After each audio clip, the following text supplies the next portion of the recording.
मेरे सभी श्रोताओं को मेरा प्यार भरा नमस्कार।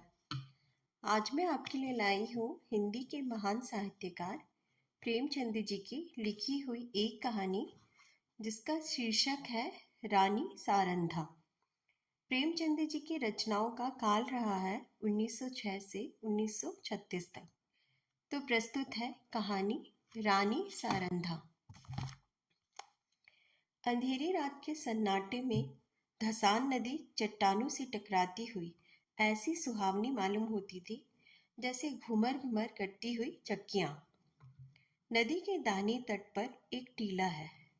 उस पर एक पुराना दुर्ग बना हुआ है जिसको जंगली वृक्षों ने घेर रखा है। टीले के पूर्व की ओर छोटा सा गांव है। यह गढ़ी और गांव दोनों एक बुंदेला सरदार के कीर्ति चिन्ह हैं। शताब्दियां व्यतीत हो गई। बुंदेलखंड में कितने ही राज्यों का उदय और अस्त हुआ। मुसलमान आए और बुंदेला राजा उठे और गिरे। कोई गांव, कोई इलाका ऐसा न था जो इन दुर्व्यवस्थाओं से पीड़ित ना हो। मगर इस दुर्ग पर किसी स्त्री की विजय पताका न लहराई और इस गांव में किसी विद्रोह का पदार्पण न हुआ। यह उसका सौभाग्य था। अनिरुद्ध सिंह वीर राजपूत थे। वह जमाना ही ऐसा था कि मनुष्य मात्र को अपने बाहुबल और पराक्रम का ही भरोसा था। एक ओर मुसलमान सेनाएं पैर जमाए खड़ी रहती थी, दूसरी ओर बलवान राजा अपने निर्बल भाइयों का गला घोटने पर तत्पर रहते थे। अनिरुद्ध सिंह के पास सवारों और प्यादों का एक छोटा सा मगर सजीव दल था। इससे वह अपनी कुल और मर्यादा की रक्षा किया करते थे। उसे कभी चैन से बैठना नसीब ना होता था। 3 वर्ष पहले उसका विवाह शीतला देवी से हुआ था। मगर अनिरुद्ध विहार के दिन और विलास की रातें पहाड़ों पर काटता था और शीतला उसकी जान की खैर मनाने में।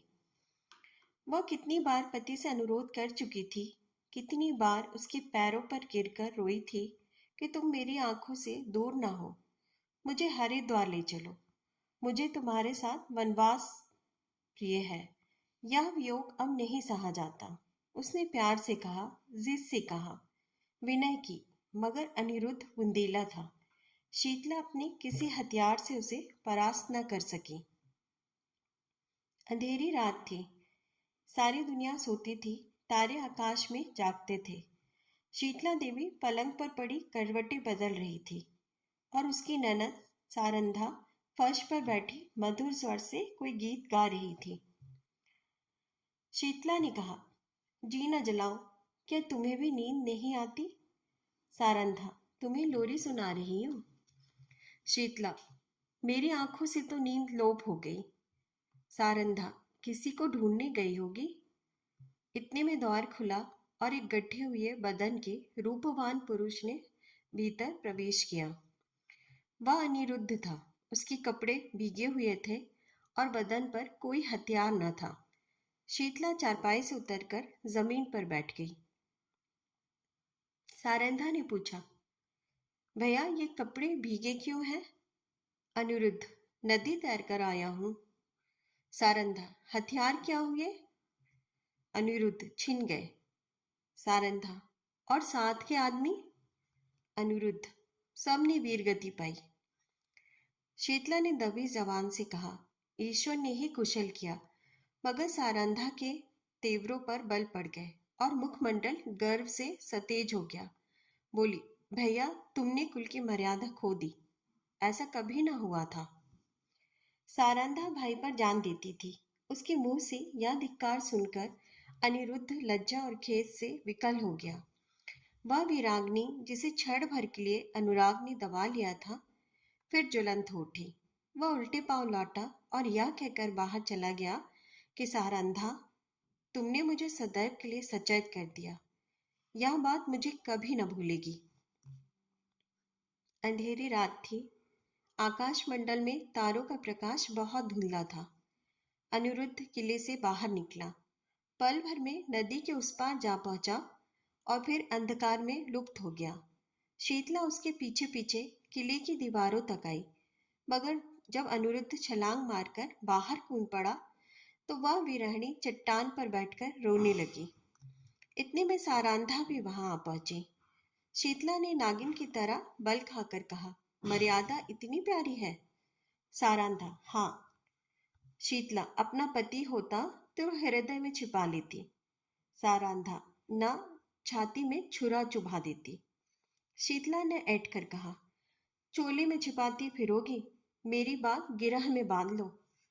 सारांधा, जिस दिन ऐसा होगा मैं भी अपना वचन पूरा कर दिखाऊंगी। इस घटना के 3 महीने पीछे अनिरुद्ध महारानी को जीत कर लौटा और साल भर पीछे सारंधा का विवाह ओरछा के राजा चंपत राय से हो गया। मगर उस दिन की बातें दोनों महिलाओं के हृदय स्थल में कांटे की तरह खटकती रहीं। राजा चंपत राय बड़े प्रतिभाशाली पुरुष थे। सारी बुंदेला जाति उनके नाम पर जान देती थी और उनके प्रभुत्व को मानती थी। गद्दी पर बैठते ही उन्होंने मुगल बादशाहों को कर देना बंद कर दिया और वे अपने बाहुबल से राज्य विस्तार करने लगे। मुसलमानों की सेनाएं बार बार उन पर हमले करती थी, पर हार कर लौट जाती थी। यही समय था जब अनिरुद्ध ने सारांधा का चंपत राय से विवाह कर दिया।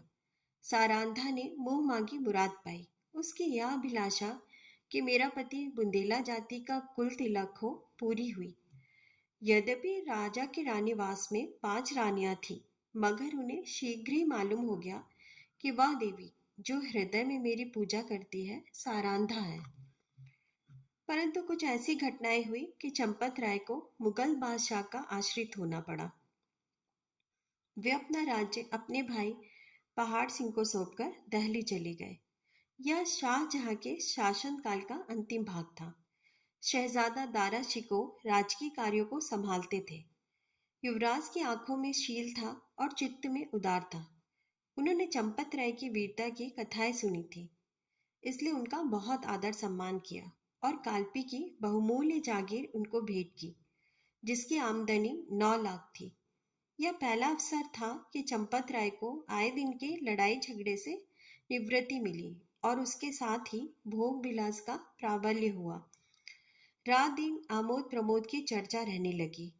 राजा विलास में डूबे, रानियां जड़ाऊ गहनों पर रीझी, मगर सारांधा इन दिनों बहुत उदास और संकुचित रहती। वह इन रहस्यों से दूर दूर रहती। ये नृत्य और गान की सभाएं उसे सूनी प्रतीत होती। एक दिन चंपत राय ने सारांधा से कहा, सारन, तुम उदास क्यों रहती हो? मैं तुम्हें कभी हंसते नहीं देखता। क्या मुझसे नाराज हो? सारांधा की आंखों में जल भर आया। बोली, स्वामी जी, आप क्यों ऐसा विचार करते हैं? जहां आप प्रसन्न हैं वहां मैं भी खुश हूँ। चंपत राय, मैं जब से यहाँ आया हूँ मैंने तुम्हारे मुखमंडल पर कभी मनोहारिणी मुस्कुराहट नहीं देखी। तुमने कभी अपने हाथों से मुझे बीड़ा नहीं खिलाया, कभी मेरी पाग नहीं सवारी, कभी मेरे शरीर पर वस्त्र न सजाए। कहीं प्रेमलता मुरझाने तो नहीं लगी? सारांधा, प्राणनाथ, आप मुझसे ऐसी बातें पूछते हैं जिसका उत्तर मेरे पास नहीं है। यथार्थ में इन दिनों मेरा चित्त उदास रहता है। मैं बहुत चाहती हूँ कि खुश रहूं, मगर बोझ सा हृदय पर धरा रहता है। चंपत राय स्वयं आनंद में मग्न थे, इसलिए उनके विचार में सारांधा को असंतुष्ट रहने का कोई उचित कारण नहीं हो सकता था। वे भुए सिकोड़कर बोले, मुझे तुम्हारे उदास रहने का कोई विशेष कारण मालूम नहीं होता। ओरछे में कौन सा सुख था जो यहाँ नहीं है? सारांधा का चेहरा लाल हो गया। बोली, मैं कुछ कहूँ, आप नाराज तो ना होंगे? चंपत राय, नहीं, शौक से कहो। सारांधा, ओरछे में मैं एक राजा की रानी थी। यहाँ मैं एक जागीरदार की चेरी हूँ। ओरछे में वह थी जो अवध में कौशल्या थी। यहाँ मैं बादशाह के एक सेवक की स्त्री हूँ। जिस बादशाह के सामने आज आप आदर से सिर झुकाते हैं, वह कल आपके नाम से कांपता था। रानी से चेरी होकर भी प्रसन्नचित होना मेरे वश में नहीं है। आपने यह पद और ये विलास की सामग्रियां बड़े महंगे दामों में मोल ली हैं। चंपत राय के नेत्रों पर से एक पर्दा सा हट गया। वे अब तक सारंधा की आत्मिक उच्चता को न जानते थे। जैसे बेमाँ बाप का बालक माँ की चर्चा सुनकर रोने लगता है, उसी तरह ओरछी की याद से चंपत राय की आंखें सजल हो गई। उन्होंने आदर युक्त अनुराग के साथ सारांधा को हृदय से लगा लिया। आज से उन्हें फिर उसी उजड़ी बस्ती की फिक्र हुई जहां से धन और कीर्ति की अभिलाषाएं खींच लाई थी। माँ अपने खोए हुए बालक को पाकर निहाल हो जाती है। चंपत राय के आने से बुंदेलखंड निहाल हो गया। ओरछे के भाग जागे, नौबतें झड़ने लगी और फिर सारांधा के कमल नेत्रों में जाति अभिमान का आभास दिखाई देने लगा। यहाँ रहते रहते महीनों बीत गए। इस बीच में शाहजहां बीमार पड़ा। पहले से ईर्ष्या की अग्नि दहक रही थी। यह खबर सुनते ही ज्वाला प्रचंड हुई। संग्राम की तैयारियां होने लगी। शहजादे मुराद और मुहिद्दीन अपने अपने दल सजाकर दक्षिण से चले। वर्षा के दिन थे। उर्वरा भूमि रंग बिरंग के रूप भरकर अपने सौंदर्य को दिखाती थी। मुराद और मुहिदुद्दीन उमंगों से भरे हुए कदम बढ़ाते चले आ रहे थे। यहाँ तक कि धौलपुर के निकट चंबल के तट पर आ पहुंचे, परंतु यहाँ उन्होंने बादशाही सेना को अपने शुभागमन के निमित्त तैयार पाया। शहजादे अब बड़ी चिंता में पड़े। सामने अगम्य नदी लहरें मार रही थी, किसी योगी के त्याग के सदृश। विवश होकर चंपत राय के पास संदेश भेजा कि खुदा के लिए आकर हमारी डूबती हुई नाव को पार लगाइए। राजा ने भवन में जाकर सारांधा से पूछा, इसका क्या उत्तर दूं? सारांधा, आपको मदद करनी होगी। चंपत राय, उनकी मदद करना दाराशिकों से बैर लेना है। सारांधा, ये सत्य है, परंतु हाथ फैलाने की मर्यादा भी तो निभानी चाहिए। चंपत राय, प्रिय, तुम सोचकर जवाब नहीं दे रही हो। सारांधा, प्राणनाथ, मैं अच्छी तरह जानती हूँ कि यह मार्ग कठिन है और अब हमें अपने योद्धाओं का रक्त पानी के समान बहाना पड़ेगा, परंतु हम अपना रक्त बहाएंगे और चंबल की लहरों को लाल कर देंगे। विश्वास रखिए कि जब तक नदी की धारा बहती रहेगी, वह हमारे वीरों की कीर्तिगान करती रहेगी। जब तक बुंदेलों का एक भी नाम लेवा रहेगा, ये रक्त बिंदु उसके माथे पर केसर का तिलक बनकर चमकेंगे। वायुमंडल में मेघराज की सेनाएं उमड़ पड़ी थी। ओरछी के किले से बुंदेलों की एक काली घटा उठी और वेग के साथ चंबल की तरफ चली। प्रत्येक सिपाही वीर रस से झूम रहा था। सारांधा ने दोनों राजकुमारों को गले से लगा लिया और राजा को पान का बीड़ा देकर बोली, बुंदेलों की लाज अब तुम्हारे हाथ है। आज उसका एक एक अंग मुस्कुरा रहा है और हृदय हुलसित है। बुंदेलों की यह सेना देखकर शहजादे फूले न समाये। राजा वहां की अंगुल अंगुल भूमि से परिचित थे। उन्होंने बुंदेलों को तो एक आड़ में छिपा दिया और वह शहजादों की फौज को सजाकर नदी के किनारे किनारे पश्चिम की ओर चले। दाराशिकों को भ्रम हुआ कि शत्रु किसी अन्य घाट से नदी उतरना चाहता है। उन्होंने घाट पर से मोर्चे हटा लिए। घाट में बैठे हुए बुंदेले उसी ताक में थे। बाहर निकल पड़े और उन्होंने तुरंत ही नदी में घोड़े डाल दिए। चंपत राय ने शहजादा दाराशिकों को भुलावा देकर अपनी फौज घुमा दी और वह बुंदेलों के पीछे चलता हुआ उसे पार उतार लाया। इस कठिन चाल में 7 घंटों का विलंब हुआ, परंतु जाकर देखा तो 700 बुंदेलों की लाशें तड़प रही थी। राजा को देखते ही बुंदेलों की हिम्मत बंध गई। शहजादों की सेना ने भी अल्लाह ओ अकबर की ध्वनि के साथ धावा किया। बादशाही सेना में हलचल पड़ गई।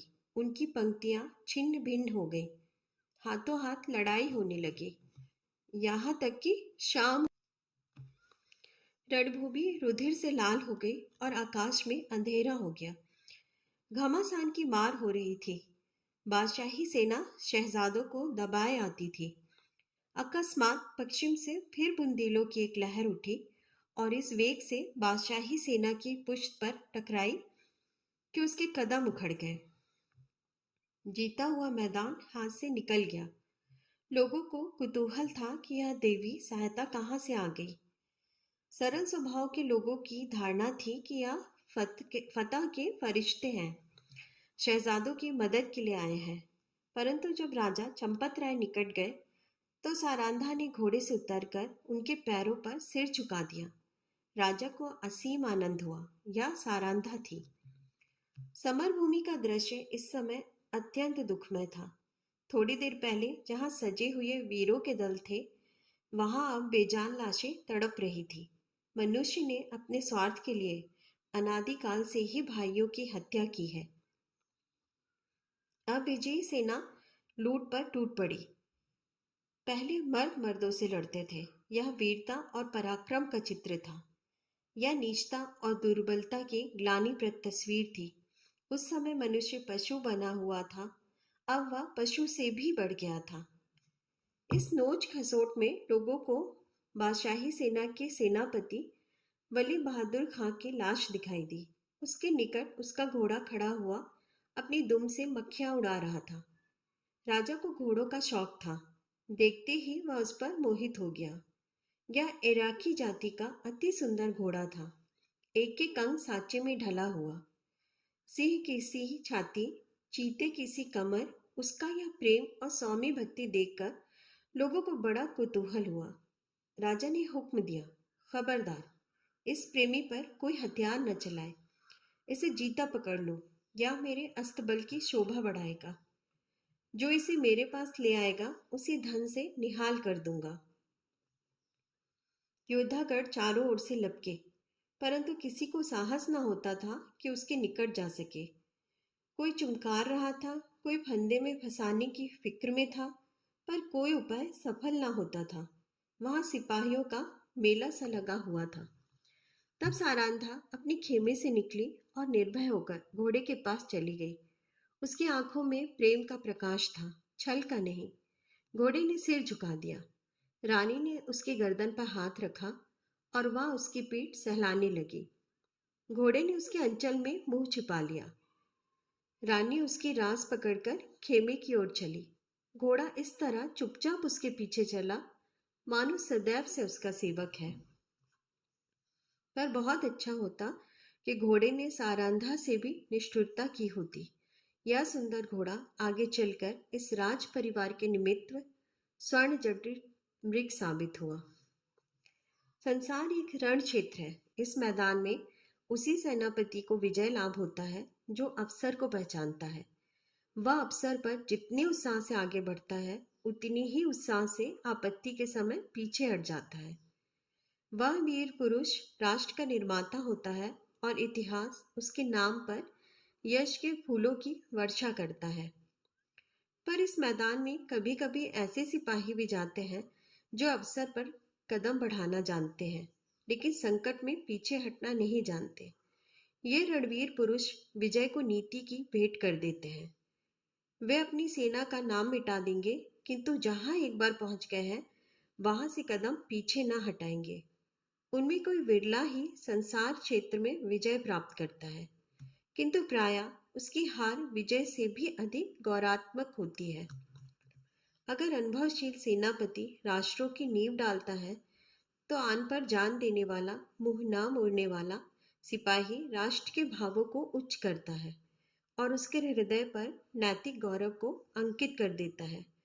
उसे इस कार्य क्षेत्र में चाहे सफलता ना हो, किंतु जब किसी वाक्य सभा में उसका नाम जबान पर आ जाता है, श्रोतागण एक स्वर से उसकी कीर्ति गौरव को प्रतिध्वनित कर देते हैं।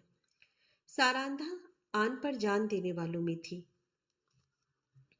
शहजादा मुइनुद्दीन चंबल के किनारे से आगरे की ओर चला तो सौभाग्य उसके सिर पर मोरछल हिलाता था। जब वह आगरा पहुंचा तो विजय देवी ने उसके लिए सिंहासन सजा दिया। औरंगजेब गुणज्ञ था। उसने बादशाही सरदारों के अपराध क्षमा कर दिए, उनके राज्य पद लौटा दिए और राजा चंपत राय को उसके बहुमूल्य कृत्यों के उपलक्ष्य में 12,000 मनसब प्रदान किया।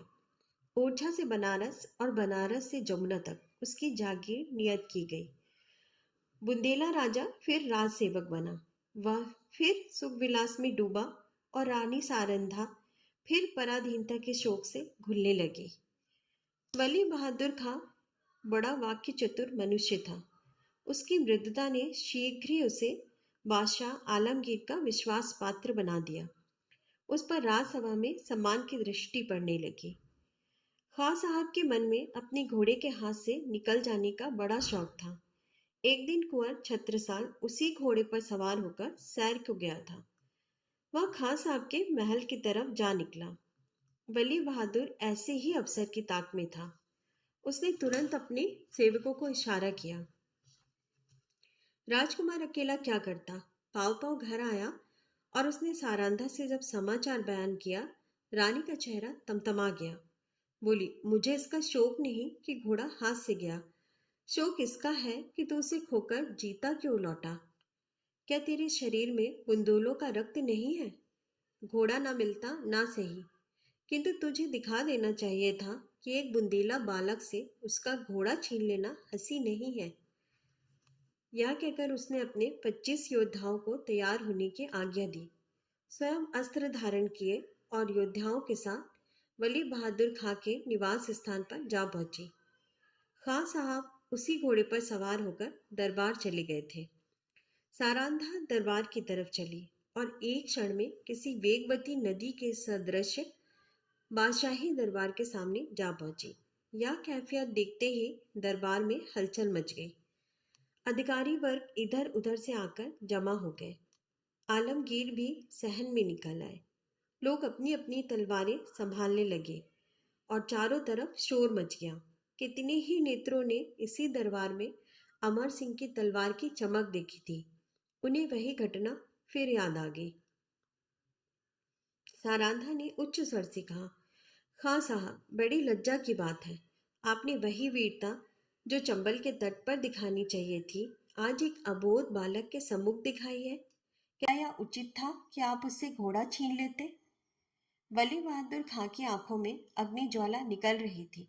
वे कड़ी आवाज से बोले, किसी गैर को क्या मजाल है कि मेरी चीज अपने काम में लाए? रानी, वह आपकी चीज नहीं, मेरी है। मैंने उसे रणभूमि में पाया है और उस पर मेरा अधिकार है। क्या रणनीति की इतनी मोटी बात भी आप नहीं जानते? खां साहब, वह घोड़ा मैं नहीं दे सकता। उसके बदले मैं सारा अस्तबल आपको नजर करता हूँ। रानी, मैं अपना घोड़ा लूंगी। खां साहब, मैं उसके बराबर जवाहरात दे सकता हूँ, परंतु घोड़ा नहीं दे सकता। रानी, तो फिर इसका निश्चय तलवार से होगा। बुंदेला योद्धाओं ने तलवारें सौंत ली और निकट था कि दरबार की भूमि रक्त से प्लावित हो जाए। बादशाह आलमगीर ने बीच में आकर कहा, रानी साहिबा, आप सिपाहियों को रोके, घोड़ा आपको मिल जाएगा, परंतु इसका मूल्य बहुत देना पड़ेगा। रानी, मैं उसके लिए अपना सर्वस्व खोने को तैयार हूँ। बादशाह, जागीर और मनसब भी? रानी, जागीर और मनसब कोई चीज नहीं। बादशाह, अपना राज्य भी? रानी, हाँ, राज्य भी। बादशाह, एक घोड़े के लिए? रानी, नहीं, उस पदार्थ के लिए जो संसार में सबसे अधिक मूल्यवान है। बादशाह, वह क्या है? रानी, अपनी आन। इस भांति रानी ने अपने घोड़े के लिए अपनी विस्तृत जागीर, उच्च राज और राज सम्मान सब हाथ से खोया और केवल इतना ही नहीं, भविष्य के लिए कांटे बोए। इस घड़ी से अंत दशा तक चंपत राय को शांति न मिली। राजा चंपत राय ने फिर ओरछे के किले में पदार्पण किया। उन्हें मनसब और जागीर के हाथ से निकल जाने का अत्यंत शोक हुआ, किंतु उन्होंने अपने मुंह से शिकायत का एक शब्द नहीं निकाला। वे सारंधा के स्वभाव को भली भांति जानते थे। शिकायत उस समय उसके आत्मगौरव पर कुठार का काम करती। कुछ दिन यहाँ शांतिपूर्वक व्यतीत हुए, लेकिन बादशाह सारंधा की कठोर बात भूला न था। वह क्षमा करना जानता ही ना था। जो ही भाइयों की ओर से निश्चिंत हुआ, उसने एक बड़ी सेना चंपत राय का गर्व दूर करने के लिए भेजी और 22 अनुभवशील सरदार इस मुहिम पर नियुक्त किए। शुभकरण बुंदेला बादशाह का सूबेदार था। वह चंपत राय का बचपन का मित्र और सहपाठी था। उसने चंपत राय को परास्त करने का बीड़ा उठाया। और भी कितने ही बुंदेला राजा से विमुख होकर बादशाही सूबेदार से आ मिले। एक घोर संग्राम हुआ। भाइयों की तलवारें रक्त से लाल हुई। यद्यपि इस समर में राजा को विजय प्राप्त हुई, लेकिन उसकी शक्ति सदा के लिए क्षीण हो गई। निकटवर्ती बुंदेला राजा, जो चंपत राय के बाहुबल थे, बादशाह की कृपा आकांक्षी बन बैठे। साथियों में कुछ तो काम आए, कुछ दगा कर गए। यहाँ तक कि निसंबंधियों ने भी आंखें चुरा ली। परंतु इन कठिनाइयों में भी चंपत राय ने हिम्मत नहीं हारी, धीरज को ना छोड़ा।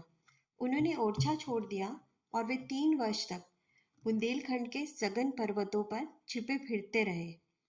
बादशाही सेनाएं शिकारी जानवरों की भांति सारे देश में मंडरा रही थी। आए दिन राजा का किसी न किसी से सामना हो जाता था। सारांधा सदैव उनके साथ रहती और उनका साहस बढ़ाया करती। बड़ी बड़ी आपत्तियों में जबकि धैर्य लुप्त हो जाता और आशा सब साथ छोड़ देती, आत्मरक्षा का धर्म उसे संभाले रहता है। 3 साल के बाद अंत में बादशाह के सूबेदारों ने आलमगीर को सूचना दी कि शेर का शिकार आपके सिवाय और किसी से ना होगा। उत्तर आया, सेना को हटा लो और घेरा उठा लो। राजा ने समझा संकट से निवृत्ति हुई, पर वह बात शीघ्र ही भ्रमात्मक सिद्ध हो गई। 3 सप्ताह से बादशाही सेना ने ओरछा घेर रखा है। जिस तरह कठोर वचन हृदय को छेद डालते हैं, उसी तरह तोपों के गोलों ने दीवारों को छेद डाला है। किले में 20,000 आदमी घिरे हुए हैं, लेकिन उनमें आधे से अधिक स्त्रियां और उनसे कुछ ही कम बालक हैं। मर्दों की संख्या दिनों दिन न्यून होती जाती है। आने जाने मार्ग के चारों तरफ बंद है, हवा का गुजर भी नहीं। रसद का सामान बहुत कम रह गया है। स्त्रियां पुरुषों और बालकों को जीवित रखने के लिए आप उपवास करती हैं। लोग बहुत हताश हो रहे हैं। औरतें सूर्य नारायण की ओर हाथ उठा उठाकर शत्रु को कोसती हैं। बालक वृंद मारे क्रोध के दीवार की आड़ से उन पर पत्थर फेंकते हैं, जो मुश्किल से दीवार के उस पार जा पाते हैं। राजा चंपत राय स्वयं ज्वर से पीड़ित है। उन्होंने कई दिन से चारपाई नहीं छोड़ी। उन्हें देखकर लोगों को कुछ ढांढस होता था, लेकिन उनकी बीमारी से सारे किले में नैराश्य छाया हुआ है। राजा ने सारंधा से कहा, आज शत्रु जरूर किले में घुस आएंगे। सारंधा, ईश्वर ना करे कि इन आंखों से वह दिन देखना पड़े। राजा, मुझे बड़ी चिंता इन अनाथ स्त्रियों और बालकों की है। गेहूं के साथ या घुन भी पिस जाएंगे। सारंधा, हम लोग यहाँ से निकल जाए तो कैसा? राजा, इन अनाथों को छोड़कर? सारंधा, इस समय इन्हें छोड़ देने में ही कुशल है। हम ना होंगे तो शत्रु इन पर कुछ दया ही करेंगे। राजा, नहीं, यह लोग मुझसे ना छोड़े जाएंगे। मर्दों ने अपनी जान हमारी सेवा में अर्पण कर दी है। उनकी स्त्रियां और बच्चों को मैं कदापि नहीं छोड़ सकता। सारंधा, लेकिन यहाँ रहकर हम उनकी कुछ मदद भी तो नहीं कर सकते। राजा, उनके साथ प्राण तो दे सकते हैं। मैं उनकी रक्षा में अपनी जान लड़ा दूंगा। उनके लिए बादशाही सेना की खुशामद करूंगा, कारावास की कठिनाइयां सहूंगा, किंतु इस संकट में उन्हें छोड़ नहीं सकता। सारंधा ने लज्जित होकर सिर झुका लिया और सोचने लगी, निसंदेह प्रिय साथियों को आग की आंच में छोड़कर अपनी जान बचाना घोर नीचता है। मैं ऐसी स्वार्थ में अंधी कैसे हो गई? लेकिन एकाएक विचार उत्पन्न हुआ। बोली, यदि आपको विश्वास हो जाए कि इन आदमियों के साथ कोई अन्याय ना किया जाएगा, तब तो आपको चलने में कोई बाधा ना होगी। राजा सोचकर, कौन विश्वास दिलाएगा? सारंधा, बादशाह के सेनापति का प्रतिज्ञा पत्र। राजा, हाँ, तब मैं सानंद चलूंगा। सारंधा विचार सागर में डूबी। बादशाह के सेनापति से क्यों कर यह प्रतिज्ञा कराऊं? कौन यह प्रस्ताव लेकर वहां जाएगा और निर्दयी ऐसी प्रतिज्ञा करने ही क्यों लगे? उन्हें तो अपनी विजय की पूरी आशा है। मेरे यहाँ ऐसा नीति कुशल वाक्पटु चतुर कौन है जो इस दुस्तर कार्य को सिद्ध करे? छत्रसाल तो कर सकता है, उसमें ये सब गुण मौजूद हैं। इस तरह मन में निश्चय करके रानी ने छत्रसाल को बुलाया। यह उसके चारों पुत्रों में बुद्धिमान और साहसी था। रानी उसे सबसे अधिक प्यार करती थी। जब छत्रसाल ने आकर रानी को प्रणाम किया तो उनके कमल नेत्र सजल हो गए और हृदय से दीर्घ निश्वास निकल गया। छत्रसाल, माता मेरे लिए क्या आज्ञा है? रानी, आज लड़ाई का क्या ढंग है? छत्रसाल, हमारे 50 योद्धा अब तक काम आ चुके हैं। रानी, बुंदेलों की लाज अब ईश्वर के हाथ है। छत्रसाल, हम आज रात को छापा मारेंगे। रानी ने संक्षेप में अपना प्रस्ताव छत्रसाल के सामने उपस्थित किया और कहा, यह काम किसे सौंपा जाए? छत्रसाल, मुझको। तुम इसे पूरा कर दिखाओगे?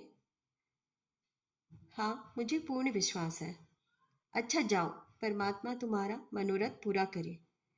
छत्रसाल जब चला तो रानी ने उसे हृदय से लगा लिया और तब आकाश की ओर दोनों हाथ उठाकर कहा, दयानिधि, मैंने अपना तरुण और होनहार पुत्र बुंदेलों की आन के आगे भेंट कर दिया। अब इस आन को निभाना तुम्हारा काम है। मैंने बड़ी मूल्यवान वस्तु अर्पित की है, इसे स्वीकार करो। दूसरे दिन प्रातःकाल सारांधा स्नान करके थाल में पूजा की सामग्री लिए मंदिर को चली। उसका चेहरा पीला पड़ गया था और आंखों तले अंधेरा छाया जाता था। वह मंदिर के द्वार पर पहुंची थी कि उसके थाल में बाहर से आकर एक तीर गिरा। तीर की नोक पर एक कागज का पुर्जा लिपटा हुआ था। सारांधा ने थाल मंदिर के चबूतरे पर रख दिया और पुर्जे को खोलकर देखा तो आनंद से चेहरा खिल गया। लेकिन यह आनंद क्षण भर का था। हाय, इस पुर्जे के लिए मैंने अपना प्रिय पुत्र हाथ से खो दिया है। कागज के टुकड़े को इतने महंगे दामों किसने लिया होगा? मंदिर से लौटकर सारांधा राजा चंपत राय के पास गई और बोली, प्राणनाथ, आपने जो वचन दिया था उसे पूरा कीजिए। राजा ने चौंक कर पूछा, तुमने अपना वादा पूरा कर दिया? रानी ने वह प्रतिज्ञा पत्र राजा को दे दिया। चंपत राय ने उसे गौर से देखा, फिर बोले, अब मैं चलूंगा और ईश्वर ने चाहा तो एक बार फिर शत्रुओं की खबर लूंगा। लेकिन सारन, सच बताओ, इस पत्र के लिए क्या देना पड़ा है? रानी ने कुंठित स्वर से कहा, बहुत कुछ। राजा, सुनो। रानी, एक जवान पुत्र। राजा को बाढ़ सा लग गया।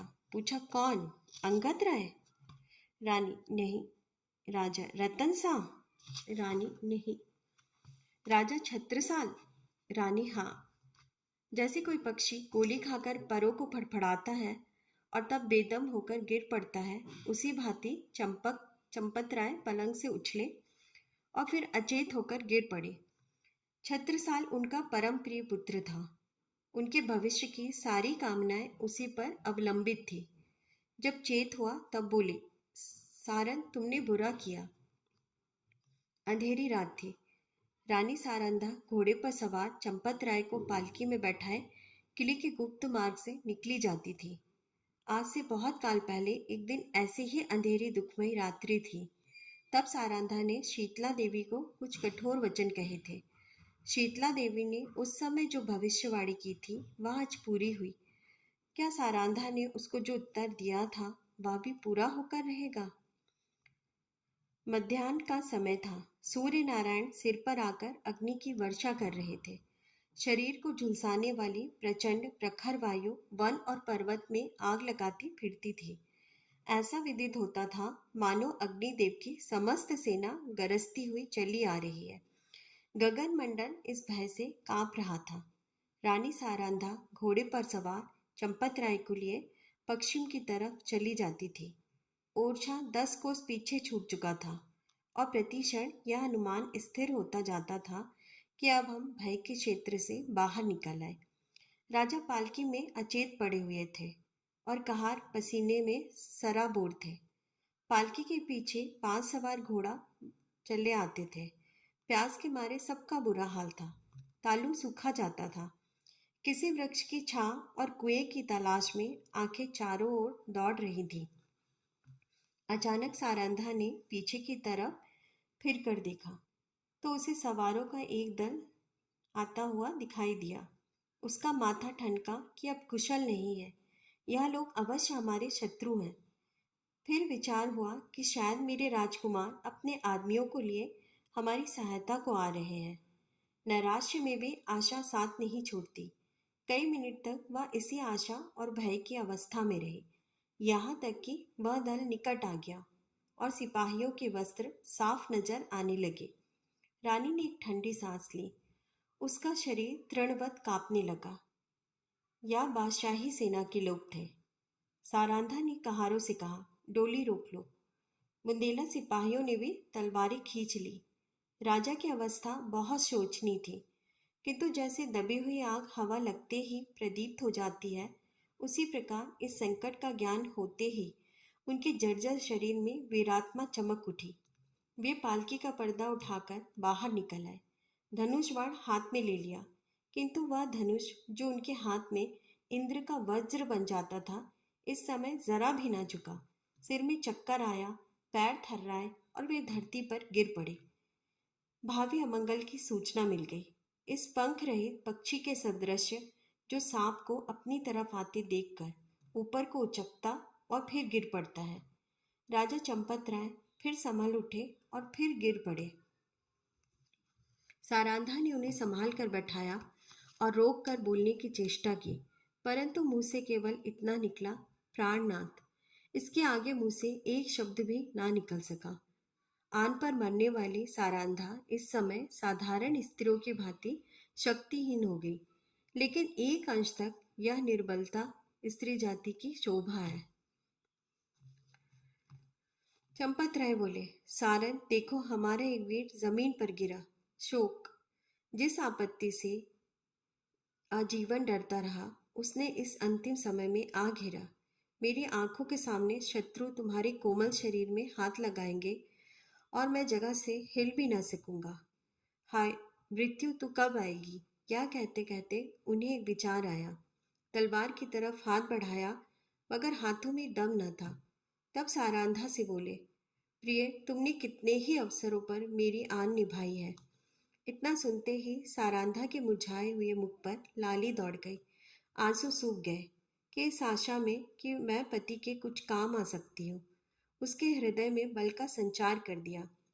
वह राजा की ओर विश्वास उत्पादक भाव से देखकर बोली, ईश्वर ने चाहा तो मरते दम तक निभाऊंगी।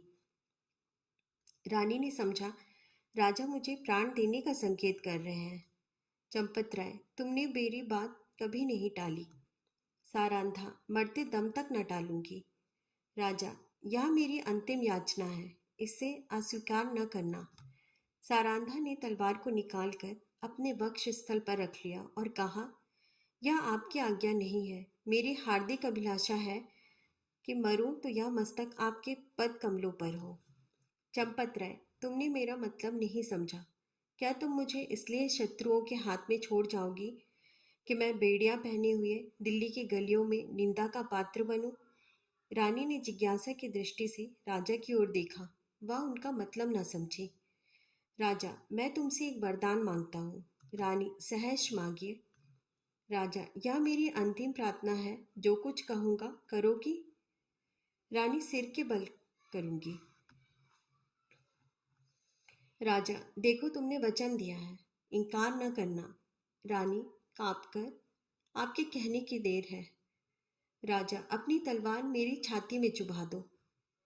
रानी के हृदय पर वज्रघात सा हो गया। बोली, जीवननाथ, इसके आगे वह और कुछ न बोल सकी। आंखों में नैराश्य छा गया। राजा, मैं बेड़िया पहनने के लिए जीवित नहीं रहना चाहता। रानी, मुझसे यह कैसे होगा? पांचवा और अंतिम सिपाही धरती पर गिरा। राजा ने झुंझलाकर कहा, इसी जीवन पर आन निभाने का गर्व था। बादशाह के सिपाही राजा की तरफ लपके। राजा ने नैराश्यपूर्ण भाव से रानी की ओर देखा। रानी क्षण भर अनिश्चित रूप से खड़ी रही, लेकिन संकट में हमारी निश्चयात्मक शक्ति बलवान हो जाती है। निकट था कि सिपाही लोग राजा को पकड़ ले, कि सारांधा ने दामिनी की भांति लपक कर तलवार राजा के हृदय में चुभा दी। प्रेम की नाव प्रेम के सागर में डूब गई। राजा के हृदय से रुधिर की धारा निकल रही थी, पर चेहरे पर शांति छाई हुई थी। कैसा हृदय है! वह स्त्री जो अपने पति पर प्राण देती थी, आज उसकी प्राण घातिका है। जो हृदय उसकी अभिलाषाओं का केंद्र था, जो हृदय उसके अभिमान का पोषक था, उसी हृदय को सारांधा की तलवार छेद रही है। किसी स्त्री की तलवार से ऐसा काम हुआ है? आह, आत्माभिमान का कैसा विषादमय अंत है। उदयपुर और मारवाड़ के इतिहास में भी आत्मगौरव की ऐसी घटनाएं नहीं मिलती। बादशाही सिपाही सारांधा का यह साहस और धैर्य देखकर दंग रह गए। सरदार ने आगे बढ़कर कहा, रानी साहिबा, खुदा गवाह है, हम सब आपके गुलाम हैं। आपका जो हुक्म हो उसे हम अभी बजा लाएंगे। सारांधा ने कहा, अगर हमारे पुत्रों में से कोई जीवित हो तो ये दोनों लाशें उसे सौंप देना। यह कहकर उसने वही तलवार अपने हृदय में चुभा ली। जब वह अचेत होकर धरती पर गिरी तो उसका सिर राजा चंपत राय की छाती पर था।